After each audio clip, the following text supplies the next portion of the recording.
Reservation के लिए जिन महिलाओं ने पार्लियामेंट के अंदर और पार्लियामेंट के बाहर सबसे ज्यादा आवाज उठाई, वो बंगाल की गीता मुखर्जी थी और भारतीय जनता पार्टी की सुषमा स्वराज थी। ये दोनों यदि नहीं रहती तो आज ये दिन भी देखने को नहीं मिलता। लेकिन सोनिया जी ने अपने पूरे भाषण में न गीता मुखर्जी का जिक्र किया, न सुषमा स्वराज का जिक्र किया। यह किस तरह की राजनीति है? अपना क्रेडिट लेना चाहती हैं कि हमारा बिल है। ये बिल आपका नहीं है। इस पार्लियामेंट में, इसी लोकसभा में सर, सबसे पहले बिल में यदि उसका कॉलर पकड़ने के लिए कोई आया तो यही मैडम श्रीमती सोनिया गांधी जी थे और नीरज शेखर वहां खड़े थे, मुलायम सिंह यादव बाहर थे और मैं वहां से कूद कर टेबल पर आया और मैंने कहा कि आप यहां की तानाशाह नहीं है, आप यहां की रानी नहीं है, इस बेल में आप मारपीट नहीं कर सकती हैं। और इनके जो इतने लेफ्टिनेंट थे, बिलास मुतेबार से लेकर सबों ने उनको पीटा। यदि ये महिला रिजर्वेशन यहां आया है तो महिलाओं को अधिकार मिलेगा, मिलकर रहेगा। दुनिया की कोई ताकत इसको नहीं रोक सकती है। निशिकांत जी। माननीय अध्यक्ष जी, माननीय अध्यक्ष जी, कांग्रेस या उसके समर्थक दल किस तरह से लोकतंत्र का गला घोटते हैं वो मैं उदाहरण हूं। मैं गांव में पैदा हुआ, मेरे मां पिताजी आज भी गांव में रहते हैं। आज जब मैं पार्लियामेंट के लिए चल रहा था तो मेरी मां आज एम्स देवघर में भर्ती है सर। उसने मुझे फोन किया कि बेटा यदि पार्टी तुमको मौका देती है तो आज इस बिल के बारे में जरूर बोलो। और इसीलिए कहा उसने कि जो महिला है सर, आज यदि सारे पुरुष यहां मौजूद हैं तो उसका कारण महिला है। यदि महिला नहीं होती तो पुरुष का कोई एग्जिस्टेंस नहीं होता। और आज चूंकि कांग्रेस की गलतफहमी है, गलती है सर, और ये जितने अपोजिशन के लोग हैं वो इतने वर्षों तक इस बिल को लेकर नहीं आए। हमारे माननीय प्रधानमंत्री जी ने ये नैतिक साहस दिखाया, हमारी पार्टी ने ये नैतिक साहस दिखाया। आज हम बिल लेकर आए हैं कि इनके पेट में दर्द हो रहा है। हम वर्षों से सुनते रहे सर कि जननी जन्मभूमिश्च स्वर्गादपि गरीयसी, यत्र नार्यस्तु पूज्यन्ते रमन्ते तत्र देवता। लेकिन क्या हुआ? इस देश में महिलाएं स्कूल एजुकेशन के लिए परेशान थी। जब तक माननीय अटल बिहारी वाजपेयी जी की सरकार नहीं आई, सर्व शिक्षा अभियान इस देश में नहीं आया, महिलाओं का जो है शिक्षा का लेवल नहीं बढ़ पाया सर। महिलाएं यदि बच्चियां स्कूल जाती थी तो उनको जो है खाना बनाकर जाना पड़ता था सर। और इसको जब हमारे प्रधानमंत्री जी ने देखा तो मिड डे मील स्कीम जब तक कि सरकारी स्कूलों में लागू नहीं हुआ तब तक महिलाओं की संख्या, बच्चियों की संख्या नहीं बढ़ी सर। और उसके बाद जो सबसे बड़ा प्रॉब्लम था, इस देश के प्रधानमंत्री ने जो सबसे बड़ी बात की कि उनको सम्मान दिया सर।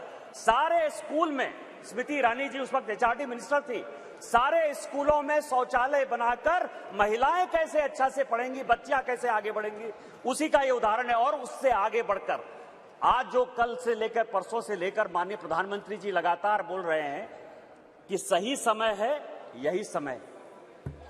और इसी समय पर आज ये ऐतिहासिक सेशन बुलाकर माननीय प्रधानमंत्री जी ने महिलाओं को जो सम्मान देने का काम किया, उसके लिए हम भारतीय जनता पार्टी के कार्यकर्ता गौरवान्वित हैं और हम उनका जो है आदर और नमन करते हैं कि उन्होंने महिलाओं को आरक्षण देने का फैसला किया। सर मैं पढ़ रहा था, काफी बातें कही, मैं केवल 2-3 चीजें बताना चाहता हूं, फिर अपने विषय पर आऊंगा सर। ये देश इस संविधान से चलता है और इसका आर्टिकल 82, मनीष तिवारी जी यहां बैठे हुए हैं, कल से लगातार वो संविधान संविधान संविधान की बात कर रहे हैं। अभी सोनिया जी ने भी बोलते हुए बातें कही कि अभी क्यों नहीं लागू कर दिया, कब से लागू कर देंगे। यह देश संविधान से चलता है। मैं आर्टिकल 243D और आर्टिकल 243T, जिसके लिए कि उन्होंने बड़ा अपने आप को गौरवान्वित महसूस किया कि हमने पंचायत में जो है महिला रिजर्वेशन लागू किया, बड़ा अच्छा किया। लेकिन यह आर्टिकल में 243D और 243T हमने तो नहीं दिया। आप दोनों को पढ़ लीजिए, 243D और T क्या पंचायत में किस तरह से रिजर्वेशन होगा और म्युनिसिपल कॉर्पोरेशन में किस तरह से रिजर्वेशन होगा। आपने उसके लिए कभी ओबीसी की बात तो नहीं की। यदि इस आर्टिकल में यदि आपने डाला होता ओबीसी की बात, तो आप जब करिए बहुत अच्छा, इतने वर्षों से आपको नहीं दिखाई दिया। उसी तरह से 1947 से लेकर 49 तक ये पूरा संविधान सभा चलता रहा।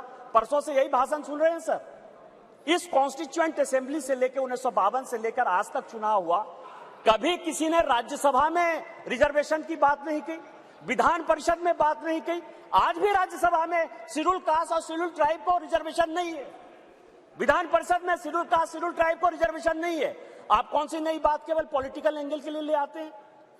आपने जब नहीं किया, जब तक आज तक जो है भारत के संविधान में यह कहा गया कि राज्यसभा में कोई रिजर्वेशन नहीं होगा, विधान परिषद में कोई रिजर्वेशन नहीं होगा, और जब माननीय प्रधानमंत्री जी और भारतीय जनता पार्टी इस बिल को लाती है तो आप कहते हैं राज्यसभा में रिजर्वेशन नहीं है, विधान परिषद में रिजर्वेशन नहीं है। आप पंचायत में कहिए कि कोई ओबीसी को रिजर्वेशन नहीं होगा, चाहे म्यूनिसिपल कॉर्पोरेशन में कोई ओबीसी को रिजर्वेशन नहीं होगा। और आर्टिकल 82 है सर, जो एडजस्टमेंट ऑफ ईच सेंसस की बात कर रही है और सीट बढ़ाने की बात, सब पढ़ लीजिएगा इस आर्टिकल को। इसमें कहा गया है कि 2026 तक सभी चीजों को हमने फ्रीज कर दिया है। आप अनकॉन्स्टिट्यूशनल काम करना चाहते हैं, आप उसके ऊपर जो है कहते हैं कि 2024 से लागू कर दीजिए, तुरंत सुप्रीम कोर्ट में जाएगा और सुप्रीम कोर्ट में तुरंत स्टक डाउन हो जाएगा। क्या आप चाहते हैं कि महिलाओं को रिजर्वेशन नहीं दें? और जिस तरह से आप केवल राजनीति के माध्यम से इस महिला रिजर्वेशन को लॉलीपॉप बनाते रहे, घुमाते रहे, वही भारतीय जनता पार्टी करे। हमारे प्रधानमंत्री जी हैं जो कहते हैं कि जिसकी मैं शुरुआत करता हूं उसका अंत भी करता हूं। यदि ये महिला रिजर्वेशन यहां आया है तो महिलाओं को अधिकार मिलेगा, मिलकर रहेगा, दुनिया की कोई ताकत इसको नहीं रोक सकती है। लेकिन इनके यहां क्या दिक्कत है सर? इनके यहां सबसे बड़ी दिक्कत है, और अभी जितने स्पीकर बोलने वाले हैं सर, वो स्पीकर 2026 में ये आर्टिकल 82 पढ़िए, संविधान को जो है पढ़िए, जो संविधान में लिखा हुआ है कि सेंसस होगा, सेंसस के बाद डिलिमिटेशन होगा, और डिलिमिटेशन के बाद जो है हम उसको लागू करेंगे। और ये आर्टिकल 82 कह रहा है, ये 82 कह रहा है सर पूरे देश दुनिया में कोरोना के कारण लोग मरे, माननीय प्रधानमंत्री जी के कारण आज 140 करोड़ लोग बच गए। इस पार्लियामेंट को चलाने में आप जैसे लोगों को क्या समस्या हुई सर? लोकसभा, राज्यसभा, लॉबी, सभी जगह सांसद बैठकर कानून पास करते रहे। भाई मरता था तो भाई का लाश जलाने के लिए कोई नहीं जाता था, पिता मरते थे तो पिता का लाश जलाने के लिए बेटा नहीं जाता था। उस कोरोना से बचकर हम आए हैं 2 साल के बाद। आप कहते हो आपने क्यों नहीं कराया, आपने क्यों नहीं कराया?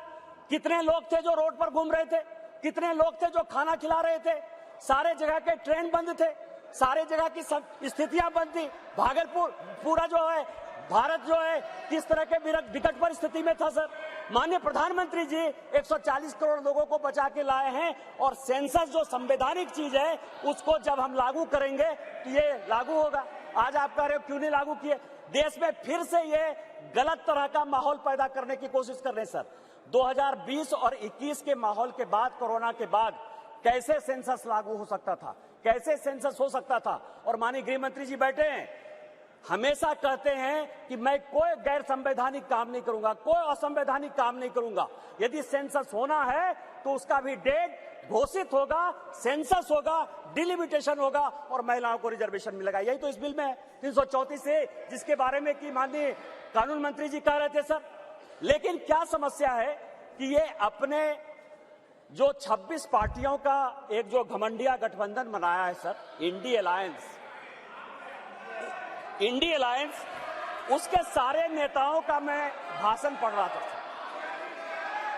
आज सोनिया जी जब बोल रही थी तो मुझे लग रहा था कि वो राजनीति से ऊपर उठकर बोलेंगी, क्योंकि वो अपोजिशन की आवाज थी। मैं उनका सम्मान करता हूं सर। इस महिला रिजर्वेशन के लिए जिन महिलाओं ने पार्लियामेंट के अंदर और पार्लियामेंट के बाहर सबसे ज्यादा आवाज उठाई, वो बंगाल की गीता मुखर्जी थी और भारतीय जनता पार्टी की सुषमा स्वराज थी। ये दोनों यदि नहीं रहती तो आज ये दिन भी देखने को नहीं मिलता। 33% यदि रिजर्वेशन लोकसभा और विधानसभा में यदि लागू होने वाला है और माननीय प्रधानमंत्री जी लेकर आए हैं, इन दो महिलाओं का। लेकिन सोनिया जी ने अपने पूरे भाषण में न गीता मुखर्जी का जिक्र किया, न सुषमा स्वराज का जिक्र किया। यह किस तरह की राजनीति है? अपना क्रेडिट लेना चाहती हैं कि हमारा बिल है। ये बिल आपका नहीं है। आप जो बिल लेकर आए वो गलत बिल है। और यदि इसके लिए किसी ने आंदोलन किया तो वो गीता मुखर्जी है, वो सुषमा स्वराज है। आपने ये नहीं बोलकर इस महिला बिल में भी राजनीति करने की कोशिश की। और आज का पूरा क्रेडिट जो जीता वो सिकंदर, जो गोल मारता है, यहाँ बंगाल के लोग बैठे हुए हैं, जो गोल मारता है उसी के नाम से गोल मारा जाता है। माननीय प्रधानमंत्री जी गोल मारने को तैयार हैं। ये भारतीय जनता पार्टी का बिल है और ये माननीय प्रधानमंत्री जी का बिल है, आपको ये मानना पड़ेगा। दूसरा सवाल है कि इनके जो अपोजिशन के लोग हैं सर, जो 26 पार्टियों का इंडी गठबंधन बना है, इसमें आप समझिए इनकी भावना कैसे है, महिलाओं के बारे में ये कैसा सोचते हैं। ये सोचते हैं, अब नहीं रहे, इसी सदन के सदस्य थे, राज्यसभा के भी सदस्य थे, इनके पार्टी के बड़े नेता थे अपोजिशन के, वो कहते हैं कि परकटी महिलाएं आ जाएंगी। क्या महिलाओं के लिए इस तरह की बातें होनी चाहिए? दूसरी बात जो है, ये दूसरे नेता जो है 2011 में मैं अध्यक्ष जी आपको दो कहानी बताना चाहता हूं और ये वर्षों से मेरे मन में था। इस पार्लियामेंट में 2 बार संजोग से मैं 2009 में सांसद बनकर आया, अनुराग ठाकुर जी से लेकर राजनाथ जी सबों के साथ काम करने का मौका मिला सर। 2011 और 2013 में 2 भयंकर घटना हुई इसी वेल में। 2011 में जब 2010 में ये बिल पास हो गया राज्यसभा में, और जब यहां 2011 में जिसको कि ये लागू नहीं करना चाहते थे बिल लेकर आए, और जब बिल उधर से इंट्रोड्यूस हो रहा था तो इन्हीं के सहयोगी दल के सांसदों को इसी कांग्रेस ने इसी वेल में पीटा सर। 2 बिल था, एक महिला रिजर्वेशन का 2011 में और 2013 में प्रमोशन इन रिजर्वेशन। और प्रमोशन इन रिजर्वेशन में मैं जब बात करूंगा तो ये पूरे के पूरे बेंच खड़े हो जाएंगे सर। यही वी नारायण स्वामी बिल को पेश कर रहे थे, समाजवादी पार्टी के यशवीर सिंह, शेड्यूल कास्ट थे सर, ये कहते अधिकार की बात, शेड्यूल कास्ट शेड्यूल ट्राइब की बात करते हैं सर। यही यशवीर सिंह यहां पार्लियामेंट में उस तरफ से गए, वी नारायण स्वामी का उन्होंने बिल खींच लिया। इस पार्लियामेंट में, इसी लोकसभा में सर, सबसे पहले बिल में यदि उसका कॉलर पकड़ने के लिए कोई आया तो यही मैडम श्रीमती सोनिया गांधी जी थे सर। और नीरज शेखर वहां खड़े थे, मुलायम सिंह यादव बाहर थे, और मैं वहां से कूद कर टेबल पर आया और मैंने कहा कि आप यहां की तानाशाह नहीं है, आप यहां की रानी नहीं है, इस बेल में आप मारपीट नहीं कर सकती हैं। और इनके जो इतने लेफ्टिनेंट थे, बिलास मुतेबार से लेकर सबों ने उनको पीटा। ये दोनों घटनाएं जो है, चाहे महिला रिजर्वेशन का हो, चाहे ये प्रमोशन इन रिजर्वेशन का हो, ये पार्लियामेंट है सर, सबको सत्य बोलना चाहिए। और मुलायम सिंह यादव ने कहा यदि बीजेपी नहीं होती तो आज के डेट में हमारे सांसद नहीं बचते। आपने तो सांसदों की हत्या करने की कोशिश की, और उसी दल के साथ, उसी 26 दल के साथ ये आए हैं जिनका की मानसिकता ही नहीं है कि महिला को रिजर्वेशन मिले। चाहे वो राष्ट्रीय जनता दल है, चाहे वो समाजवादी पार्टी है, चाहे इनके सारे मुस्लिम एमपी है, चाहे कोई भी पॉलिटिकल पार्टी जो इनको सपोर्ट कर रही है सर, और उन्हीं के दबाव में ये कानून के विरोध में जाकर, इस संविधान के विरोध में जाकर, और उसके सारे उदाहरण है कि 96 से लेके आज तक क्यों नहीं लागू हुआ, उसी के कारण ये कभी ओबीसी रिजर्वेशन की बात करते हैं, कोटा विद इन कोटा की बात करते हैं, राज्यसभा में जो है उसको अधिकार देने की बात करते हैं, विधान परिषद में क्यों नहीं रिजर्वेशन दिया उसकी बात करते हैं, फिर वो बात करते हैं कि 2024 से क्यों नहीं लागू होगा। इनको सब कुछ पता है, ये देश संविधान से चलता है। हम एक गरीब परिवार के बेटे होकर इस पार्लियामेंट में आए हैं सर। जैसे मैंने बात कही कि मेरे माँ पिताजी आज भी गांव में रहते हैं। यदि बाबा साहब अंबेडकर का यह संविधान नहीं होता, भारतीय जनता पार्टी नहीं होती, उस दिन भी मैंने कहा कि आपने गांव नहीं देखा है, गरीबी नहीं देखा है, महिलाओं की स्थितियां नहीं देखी है। आपने जो जो कानून पास किए वो महिलाओं के खिलाफ है। यदि 498 आपने पास किया जिसका आप क्रेडिट लेना चाहते हैं, तो उसमें से है पुरुष से ज्यादा महिलाएं ही जेल में बंद हैं। डॉरी के केस में जिस तरह से आपने बनाया, आज यदि आपने कई एक कानून ऐसे पास किए हैं जिसमें लोग महिलाओं को नौकरी देने के लिए तैयार नहीं होते हैं, आपने महिलाओं को रोकने का प्रयास किया, महिलाओं को बढ़ाने का प्रयास नहीं किया। और हम जो बिल लेकर आए हैं, जो माननीय प्रधानमंत्री जी के नेतृत्व में ये इतिहास रचने जा रहा है, और ये जो ऐतिहासिक पल है, और स्पीकर साहब आपके जीवन का जो ऐतिहासिक पल है कि उस कुर्सी पर आप विराजमान हैं, जिस पल में ये इतिहास बन रहा है वो केवल और केवल माननीय मोदी जी की देन है, भारतीय जनता पार्टी की देन है। हम संविधान सम्मत काम करते हैं।